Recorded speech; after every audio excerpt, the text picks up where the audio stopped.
Getting started. Video number 1. Coaches. This month's topic is getting started on the 2014-15 season. We will cover the steps you need to take for the start of your seasons and the certification of your student athletes for practice and competition. We will start by covering the paperwork that needs to be completed. The first one is the Declaration of Playing Season form. This is how you let everyone know when you are starting practices and when you have competition. The compliance coordinator will look at what you put for your first competition in order to have your student athletes certified for competition, so be sure that your scrimmages and exhibition games are included. Fall and spring sports will only need to fill out the fall portion and will complete the spring section at the end of the fall semester.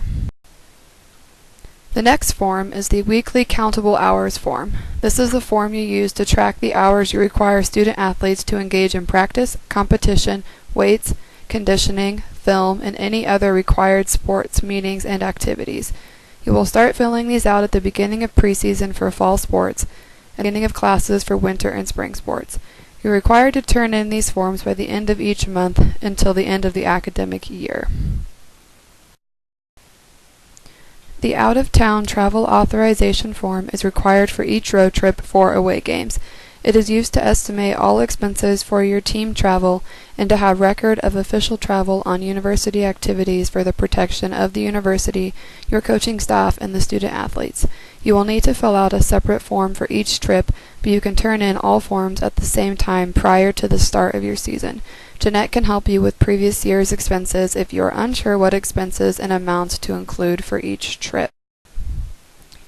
If you will incur travel expenses that will not be directly billed to the university, you can request a cash advance for each trip. Of course, to get a cash advance, you will need to complete a cash advance team travel form. Again, you will need to fill out a separate form for each trip, but all requests can be turned in at one time prior to the start of your season.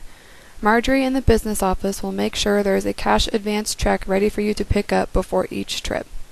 If you need help deciding how much of an advance you will need, or you want to look at what you spent in previous years, you can consult with Jeanette.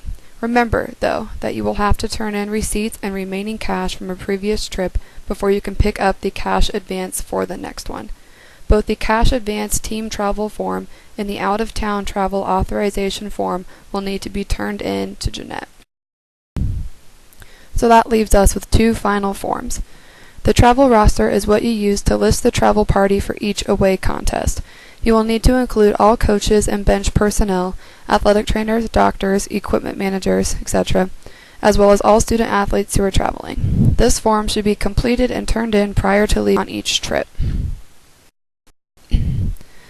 Last is the independent travel form. This is the form that you will have student athletes fill out if they do not travel with the team or university personnel. As a department rule, we only allow student athletes to travel on their own or with their immediate family, not with a family friend or a boy or girlfriend.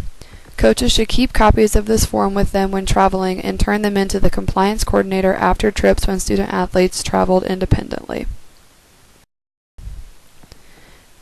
Now that we have the forms taken care of, let's turn to your student athletes and making sure they are eligible for practice and competition. Student athletes may only engage in workouts with your team once they have been certified for practice. So before you conduct your first practice or any conditioning, weight training, or individual skills workouts, you will need to confirm with the compliance coordinator those who have been certified as eligible for practice. Certification for practice requires three things: medical clearance, completed NCAA paperwork, and full-time enrollment at Washburn. For medical clearance, student athletes will need to have a physical on file, insurance information turned in, and the sickle cell form completed. All of the medical paperwork is available through the athletics website. You will want to work with our athletic trainers to coordinate times and dates for physicals for your new student athletes. Athletic trainers will collect all necessary documentation and will relay information about which student athletes have medical clearance to the compliance coordinator. For NCAA paperwork, all student athletes will receive an email with a link to the NCAA forms that they must complete. They will receive the email the week before their team is scheduled to start practices.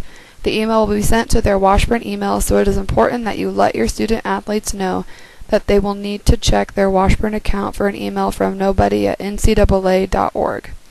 The compliance coordinator will be tracking student-athletes' progress with these forms during the week before practice starts and will update coaches regularly. The third part of certifying student-athletes for practice is the requirement that they be enrolled full-time. Actually, this is only partially true.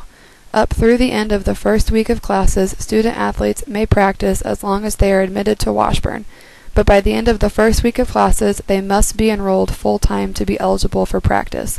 This allows latecomers and those student-athletes who need to make changes in their schedule to get this done without compromising their eligibility for practice.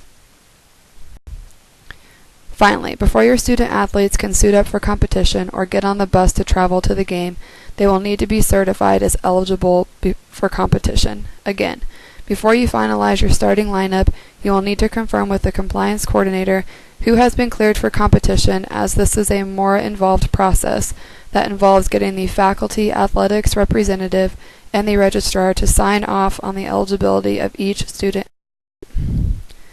To be certified for competition, all student athletes have to be in good standing at Washburn, which requires a cumulative grade point average of 2.0 or better. They must also be enrolled full-time at Washburn, which is 12 credit hours. Returning student athletes must have made successful progress toward degree, which generally means having earned 24 credits over the past 2 terms or averaging 12 credits per full-time term attended at Washburn. There are a number of nuances and exceptions to satisfactory progress, so we won't get into those right now. For transfers to be certified as eligible for competition, they must meet the academic requirements for 2 or 4-year transfers, have received their amateurism certification from the NCAA Eligibility Center, and be complete in admissions at Washburn.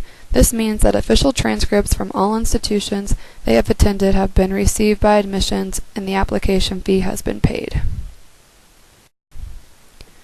Freshman student athletes have to have received final certification as a qualifier from the NCAA Eligibility Center as well as their amateurism certification.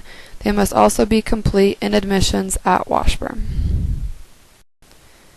That covers the start of season paperwork and certification of student athletes for practice and competition.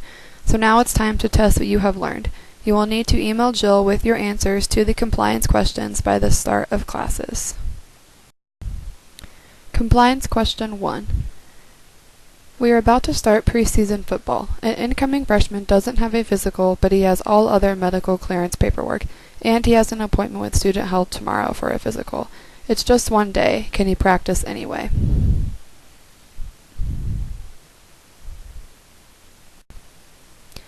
Question number 2.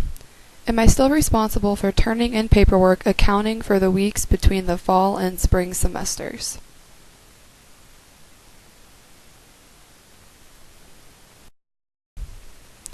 Thank you for your attention. Don't forget to email your answers to the compliance questions to Jill before your first practice.